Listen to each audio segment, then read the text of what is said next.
Sensex-TV18.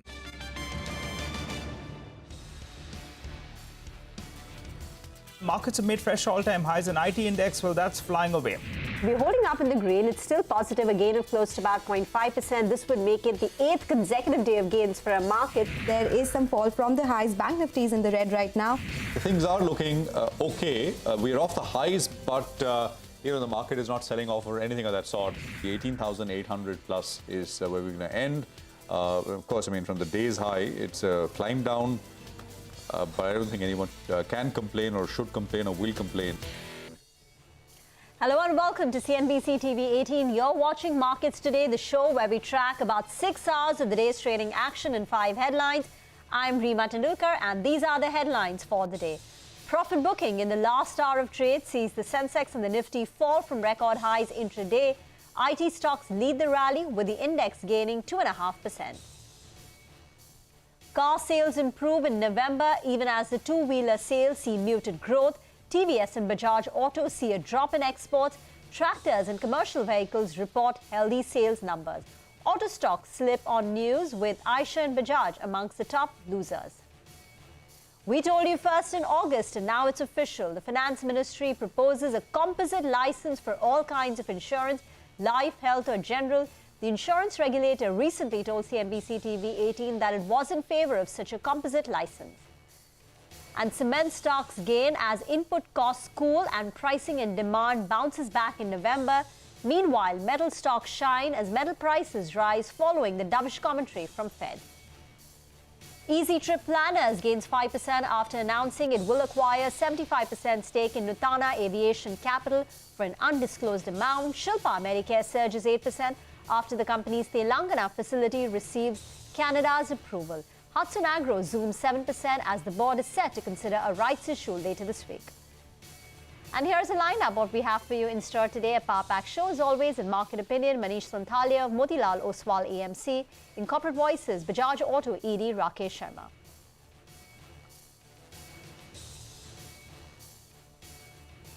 And there is no stopping the bulls. The Sensex and the Nifty Bank scaled to new peaks yet again to hit a record high intraday. However, some profit bookings saw the indices end off these session highs. IT stocks led the rally on Dalal Street, with the index up 2.4%. But it was a bumpy ride for the auto companies. Prashant is here to take us through the day's trading action. Well, the market did come off from the highs, but I don't think anyone can or will or should complain because things have looked so good last few sessions. We made a new all-time high, of course, before giving up gains in the second half of the day. The Nifty ending 40-50 points higher. Banks looked a little iffy, a little shaky. That's been true for the last couple of days and today as well. The Bank Nifty ending absolutely flat. Mid-cap, small caps, much better. The mid-cap index did 0.75% gain. Small caps a little lesser.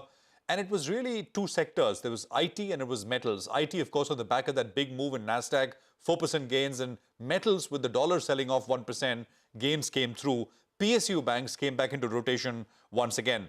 As far as large cap Nifty stocks are concerned, so from the metals pack, names like Hindalco, Tata Steel standing out.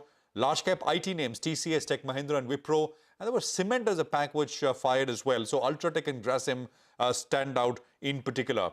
As I said, it was the IT day, so not just the large cap tech that I mentioned, but names like LTT, L&T Technology Services, which ended 8-9% higher, Birla Soft, Emphasis, Mastech, some of the larger mid-cap IT names really stood out. Other than IT, in the broader markets, gains coming through in IRFC, these rail stocks, Ircon once again higher, JSPL strong move with volumes, Timken India, Shilpa Medicare and KRBL, so as to speak. So broader markets are participating once again.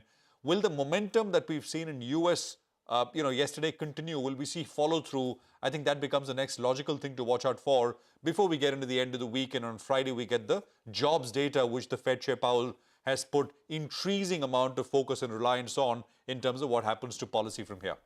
Thank you very much. Let's get you some expert opinion now. Manish Sonthalia, head of equities, PMS, and Motilal Oswal Asset Management said depreciation of the dollar would be positive for emerging markets. He added that small cap stocks and mid caps will have to go through time correction. India has been one of the strongest economies in the world. I mean, that's a given.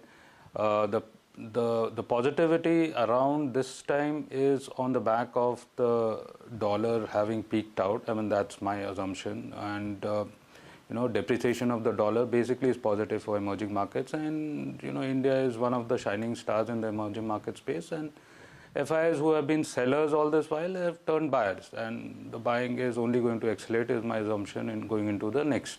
China or Korea, where valuations are much more palatable than what India has been, will maybe gather more share, but India will get its own share. And India, for record's sake, is always been expensive when compared to other emerging markets, thanks to the asset base, which is lower, and better ROEs. The peculiar thing about small and mid caps is that you have to go through time correction. It's not that the stocks which you're holding, will continue to move up in line with the benchmark indices. That doesn't happen. So we have had a great run in the small and mid caps. It's time to play some catch up, because you can't have too much of a diversion in returns profile between the benchmark indices. I mean, that has historically not been the case. There has been some divergence, but not a very big divergence. Returns which have come in the small and mid cap space has been slightly front-ended, so to speak. And typically small and mid caps would, or the broader market, so to speak, will trade at some sort of a discount to large caps. I mean, that discount has narrowed significantly over the last 1-2 years.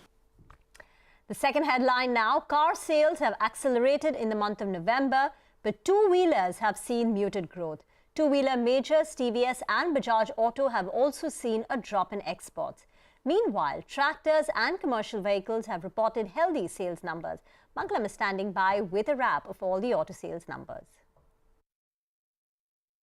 Well, the sum and substance of this month's auto sales is that domestic has been largely in line, if not better than expectations, but exports still continue to be weak. Passenger vehicles have done well on the domestic front. The SUVs have done even better, but at the same time, exports, and there have been mixed trends coming for, commercial vehicles, both medium heavy as well as large commercial vehicles. So I'm looking at M&M, where the total auto sales have been at 58,300 units. This is slightly better than our poll of 57,600 units, and that's because domestic PV sales have grown by about 56%. Total three-wheeler sales also have been much better than expectations. But what was a hearty surprise was tractor sales. They were expected to be flat year on year, but domestic tractor sales have actually been 12% higher. The overall tractor sales have grown just about 10%, and that's because exports have reduced by 15%. Maruti as well, good domestic sales. The total sales have been around 1.59 lakh units. This compares with our pool of 1.68 lakh units. Out here too, the miss has been on the exports. The exports have fallen 7.7%, whereas domestic sales for Maruti have grown by about 18.8 odd %. For TVS Motors too, the story is the same. The domestic sales have actually grown by about 2%, as far as exports have fallen by about 12%. What's done well for them, however, is the fast-growing EV business. From 699 units, it's actually crossed that 10,000 unit per month sort of mark in this time around. Tata Motors, we've seen it better than expectations. That's primarily because total domestic sales have grown by about 27%. PV sales in Tata Motors have grown by 55%, whereas commercial vehicles have declined by 10%. And that's where the mix comes by, because for Eicher Motors, the total VECV or Volvo Eicher commercial vehicle sales have grown by 20%. For them, Royal Enfield is the number that we'll be watching out for, most likely to be revealed post-markets or tomorrow morning itself. For Bajaj Auto, it's been a weak set. Total sales at 3 lakh units. The street was working with a number much higher, and that's primarily because exports fell by about 30% for them as well. Escorts Kubota did much better, 12% jump in their tractors business, and Ashok Leyland, good numbers as well, 14,561 units as against street expectations of 13,600 units. Thank you very much for that. Bajaj Auto sales have seen a near 20% decline for the month of November compared to last year. In that, the exports have seen a 30% drop on a year-on-year basis. Earlier today, we caught up with Rakesh Sharma, the executive director at Bajaj Auto, who said that November sales were impacted by the base effect. He also added that the supply chain visibility is much better now. Listen in. Diwali moved by 10 days, and last year it was in, I think, first week of November, and this time it was in last week of October, and you have the month end in the middle. So the decline is entirely explained by the base effect. So therefore, it's always better to look at this period as a combination of October and November. The upper half in the industry, which is the 125cc plus segment, has grown at twice that rate, which is almost about 35%, showing that the higher end customer is coming back rapidly into the consumption cycle. And in this segment, the performance of Bajaj Auto has been almost twice that of the industry. Rural markets in general have been a little bit muted. They've not come back as rapidly as the urban markets have come. But what is ubiquitous is that the entry-level segment, whether it is in urban or semi-urban or rural, the bottom has fallen out of that segment. The very entry-level 100cc segment.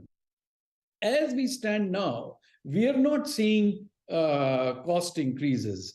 So therefore, we have not really changed our pricing in the last 1 month or so.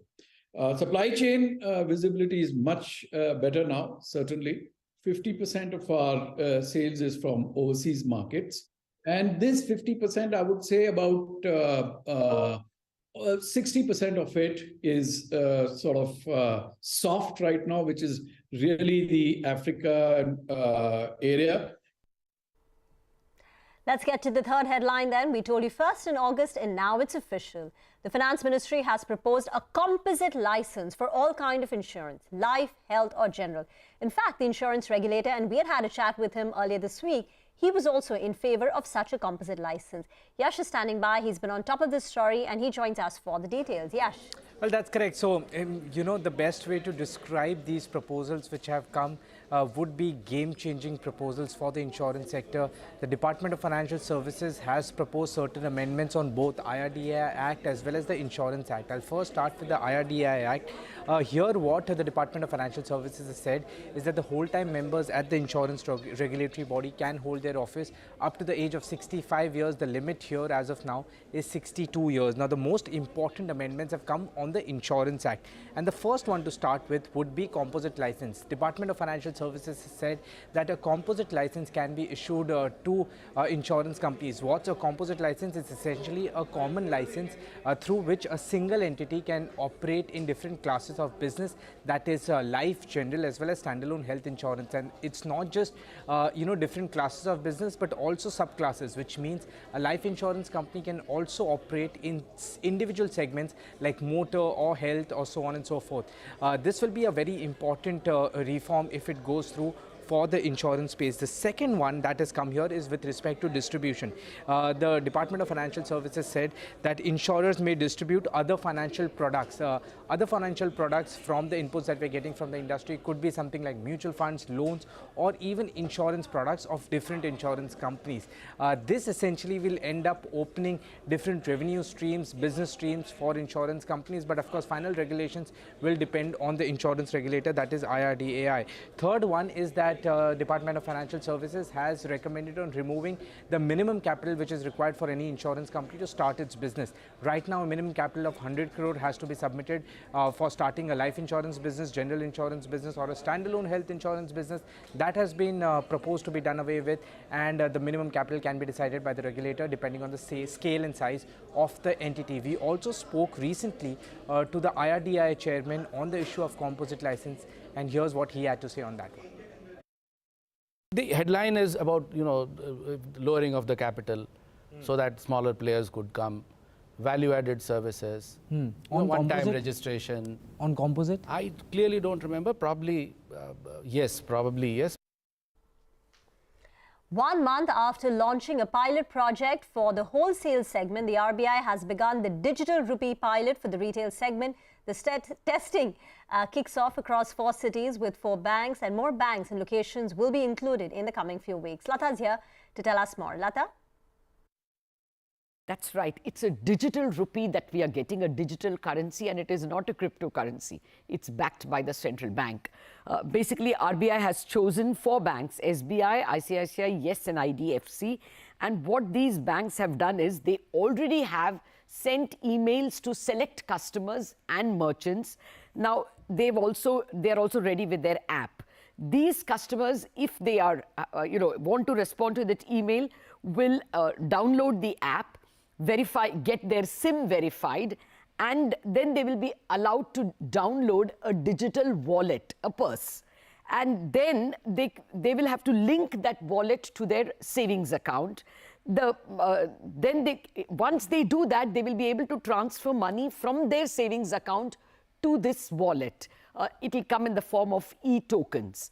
Then they will be able to pay from that wallet to another person who is also chosen by the bank to have a wallet. They can make payment without involving the bank.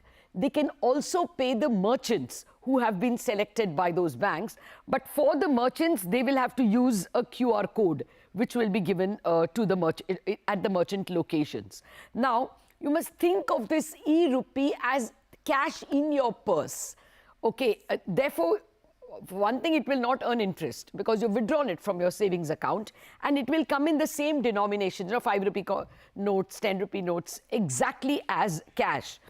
It's going to be launched only in 4 cities, or getting launched in 4 cities, Mumbai, Bangalore, Delhi and Bhubaneswar. And in the next few weeks, 4 more banks, HDFC, Kotak, BOB and Union Bank, will join this closed user group. It's a closed user group. And 9 more cities are also likely to get this. Ahmedabad, Gangtok, Guwahati, Hyderabad, Indore, Kochi, Lucknow, Patna, Shimla. All these will also be included. Now, all this is experimental. It's a pilot. So very few people are involved in the CUG.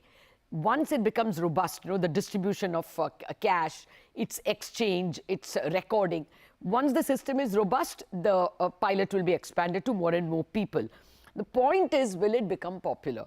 If I can pay you so easily over Google Pay or using UPI, why will I want to download a wallet and look for another person who has a wallet and then pay that person? Will it become popular is the question. But if if the system is as smooth as Google Pay, as smooth as UPI, maybe people will, because it has one advantage or one difference. It is anonymous. When you pay on UPI, the banks know that this person has debited and this person has been paid. If you do it on the e-rupee, it is like paying from your purse to someone else in cash. So there is anonymity.